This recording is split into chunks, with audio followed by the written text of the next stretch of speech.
All right. All right, Connor, go, go, go. Nice.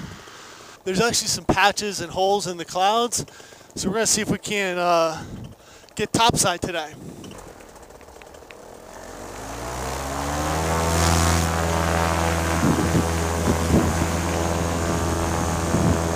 So I just adjusted my prop before this flight. So this flight I'm not going to really try to give it full throttle just yet. I want the setting to kind of set in. There have been times before when I've adjusted the prop. The first one flight, or the first flight after that, I can hear the belt slip if I go to a certain RPM on the throttle. And so I know what that sounds like. And if it happens, I can just, I can kill the engine, but I can also just let it idle. It's not going to slip at idle. The clouds are all broken up actually at the first layer down here. There's a second layer of clouds much, much higher. So we're just climbing up above these first set of clouds. So I'm just about same altitude as the first layer of clouds. I am passing right past them. Big, big, big open hole right here. So the ceiling for us right here for the Class Bravo airspace for Philadelphia is 4,000 feet. So I'm not going to go probably past about 3,000 feet. So the big stack of smoke that you see off in the distance is Limerick power plant. Those are the cooling towers. It's a very good wind indicator. So I almost didn't bring my video camera today. What a shame that would have been, right? Wow, man, this is unexpected today. We'll swing in right behind him.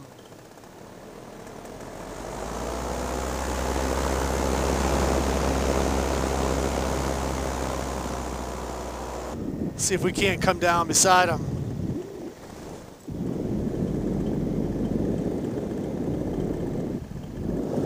So nice, dude.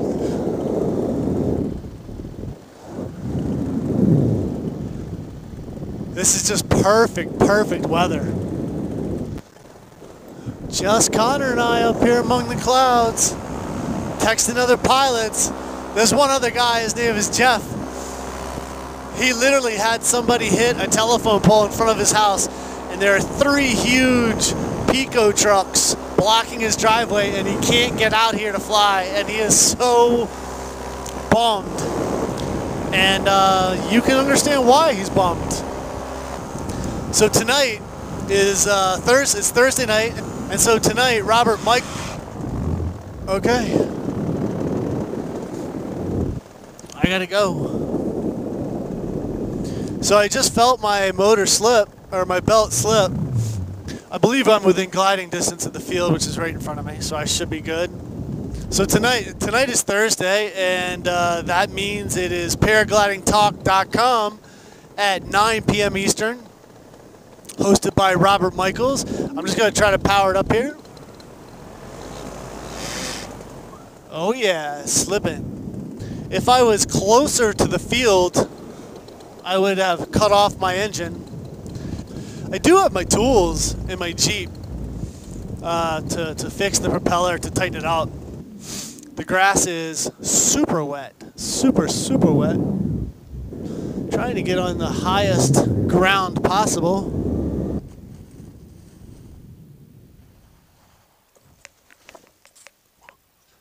I can hear Connor flying around up there. Sweet. Let's have a look. Oh my. Okay. This was literally one rib is holding this whole thing on. All right, so let's see if we can't fix this.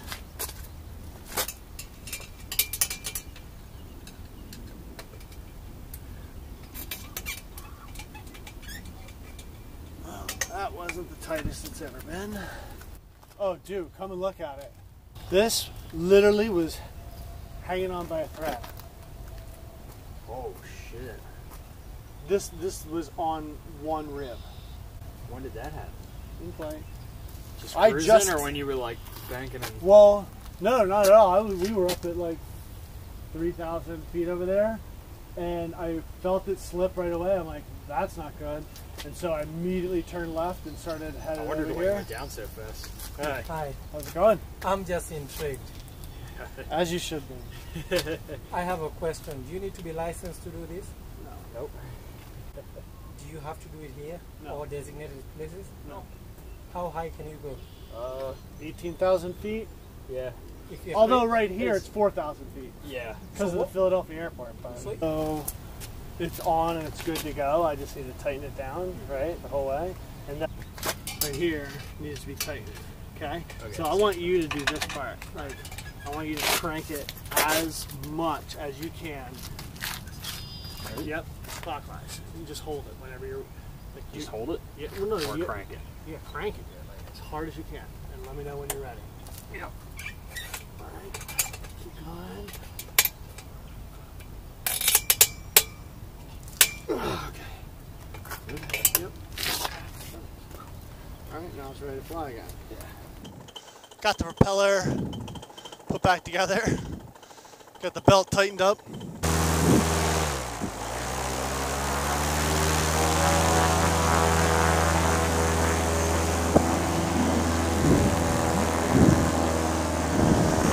Sweet! So I'm going to try to stay really close to the field and put the propeller through the full throttle band. Here he goes. Come on, wing. He's got to get it going. There it goes. Lots of running today. We are airborne once again. So to all those guys out there that are afraid to do a little maintenance, you saw what happened to my propeller. And, you know, I just pull out some tools, get it fixed, and go straight up for another flight. And not because, you know, I'm trying to be like hardcore or anything, just because I want to know if what I did worked. And if it didn't, I'll pack it up, go home, do it again.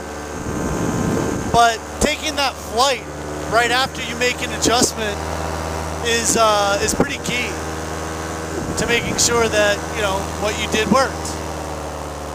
Propeller seems to be doing fine. Sounds good. It's also important to listen to your engine at idle. If the belt is loose when it's at idle, you'll often hear a little chirp, like a chirp, chirp, chirp, chirp, chirp, chirp, chirp, chirp, chirp. And I don't hear that, so that's good. Sweet. Okay, I'm gonna go for a little bit of a foot drag. Yeah, it's like I'm skating on the grass. Be careful when doing this. You don't want to get too much friction on the ground and start to produce too much drag. All right, kill the motor.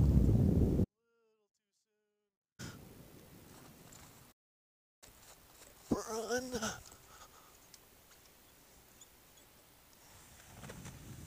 Sweet! All right.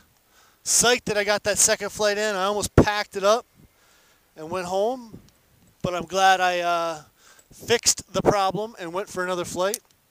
Yeah!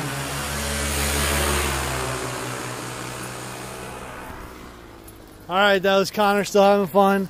As you can see, propeller's just fine. The tightening of the belt did its job, and that worked out great. I think that was about a 15-20 minute flight, so I'm pleased. Thanks for watching, guys. Peace.